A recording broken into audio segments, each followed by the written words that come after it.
杉駅ご通行中の皆さん、おはようございます。日本共産党厚木市議員団杉丸久子議員、そして私栗山佳代子でございます。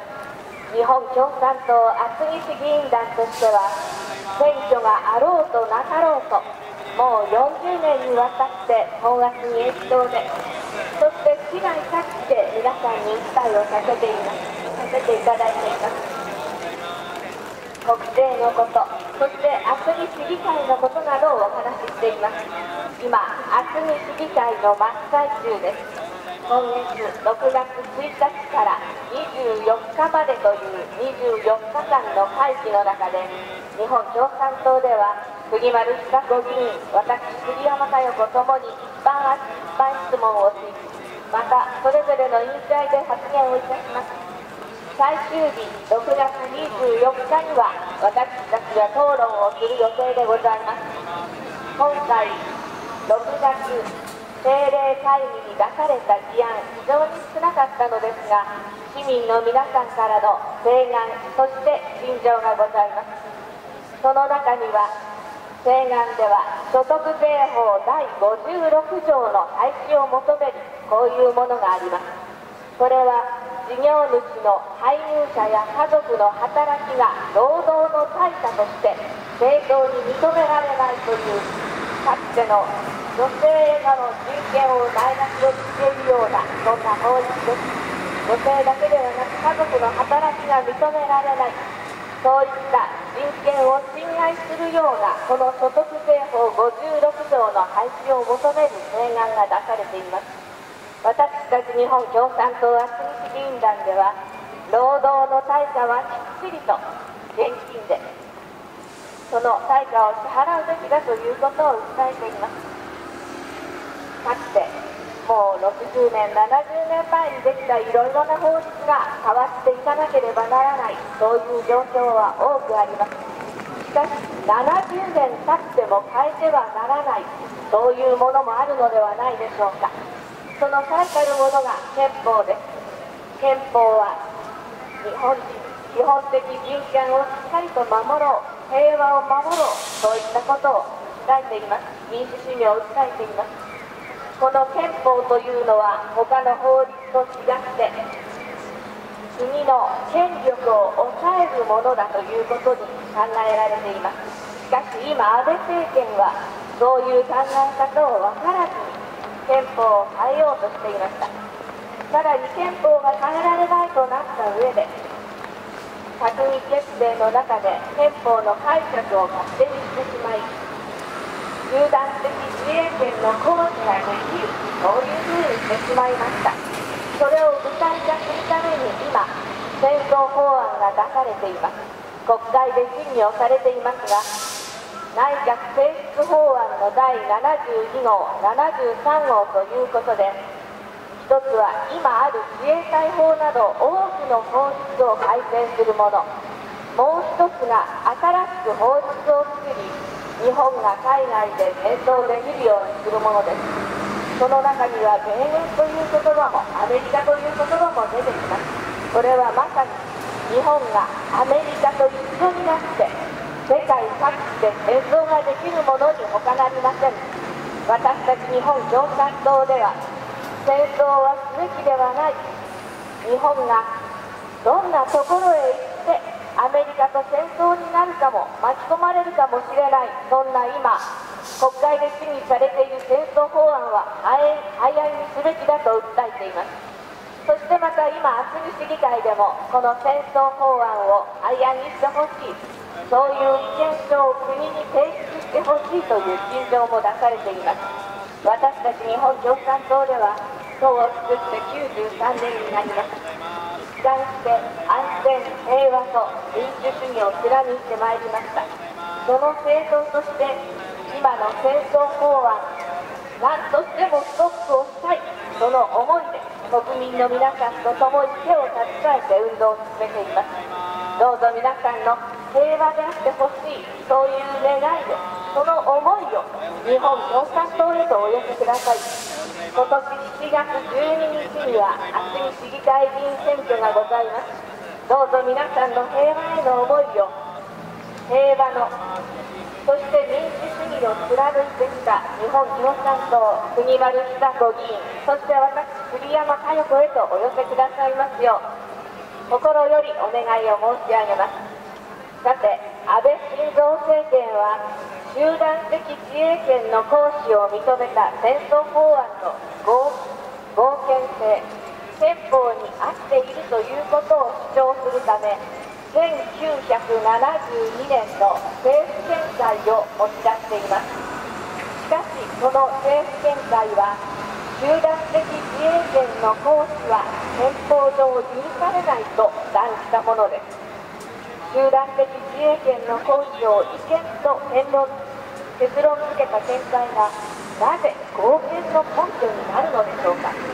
その理屈を見ると、見識を持ったまともな政府であればおよそありえない、極めて強引なねじ曲げが行われていることは明瞭です。焦点になっている政府見解は、1972年10月に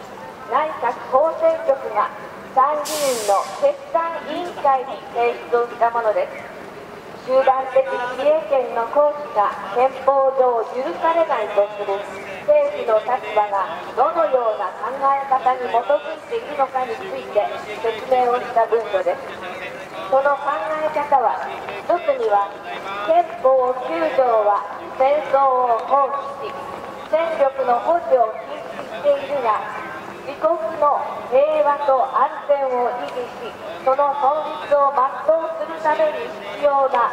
自衛の措置を禁じてはいないということ。そしてもう一つ、その上で、この自衛の措置は無制限に認められるわけではなく、あくまで外国の武力攻撃によって国民の生命、自由及び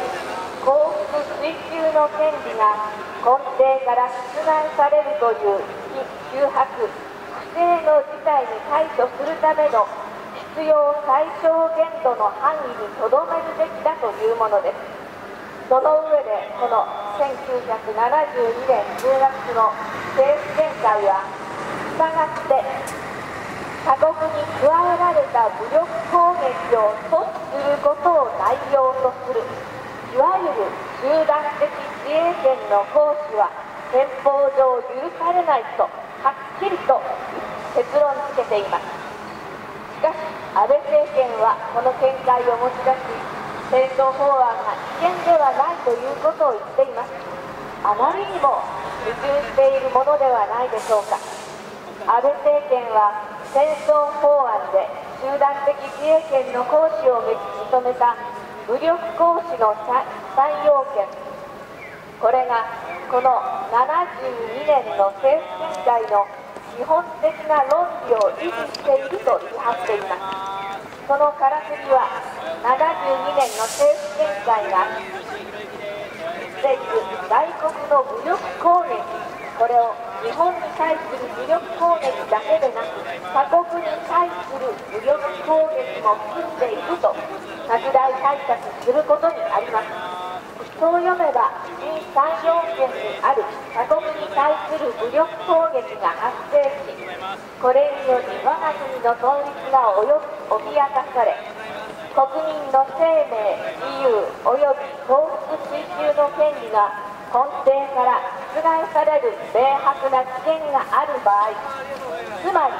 り日本が直接武力攻撃を受けていない場合でも武力行使が認められることになってしまいます。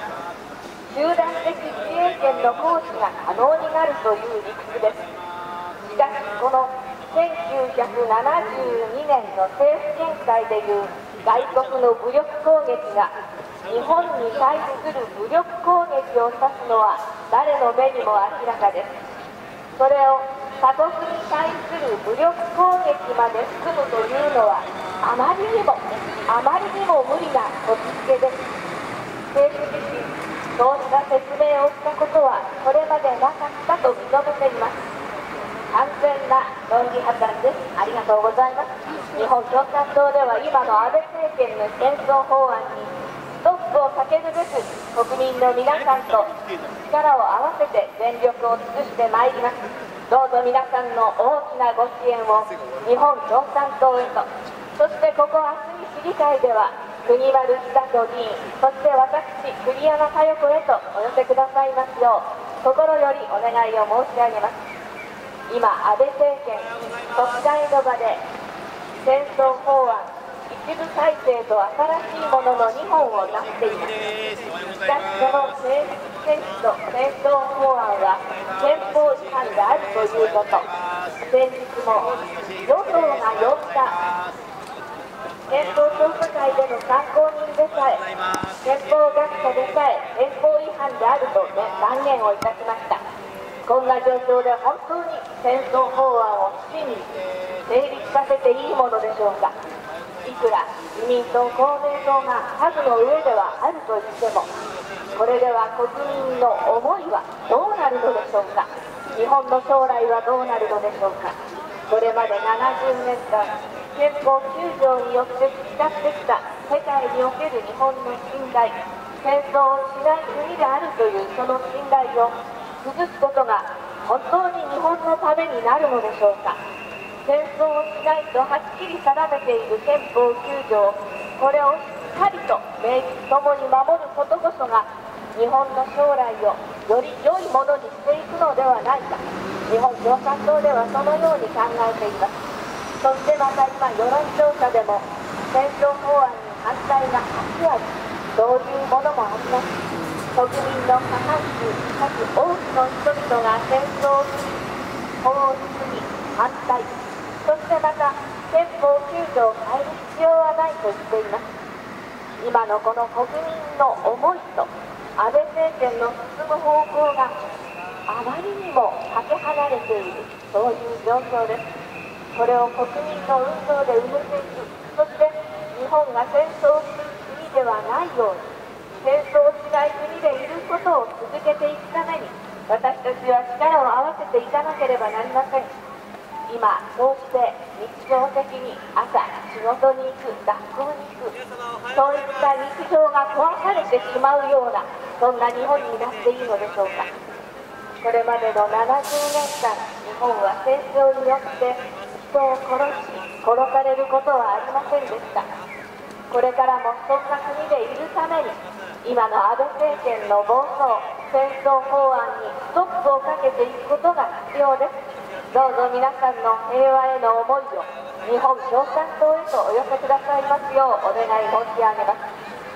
政府は決まって安全保障環境の根本的な変容を持ち出して、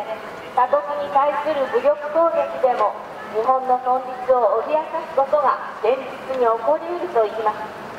しかしこの安全保障環境の根本的変容とは具体的に何を指すのか。他国への武力攻撃が日本の存立を脅かすとはどんな事態なのか、まともな説明は全くありません。政府が繰り返すホルムズ海峡の機雷通過という例には専門家から疑問が噴出しています。ありえないことを言って憲法を勝手に解釈をし、集団的自衛権の行使をしようとしている今の安倍政権、この暴走にストップをかけていかなくてはなりません。集団的自衛権行使ありきのこじつけの理屈で、従来の政府の憲法改革さえ踏みにじる戦争法案は即刻廃案するしかありません。皆さんの平和への思いをどうぞ日本共産党へと、そしてここ厚木市議会では国丸久子議員、そして私栗山佳代子へとお寄せくださいますよう心よりお願いを申し上げます。さて、6月13日土曜日、おとといになりますが、ストップ安倍政権6.13集会が行われました。日本共産党でも市百尾委員長贈呈報告などをいたしました。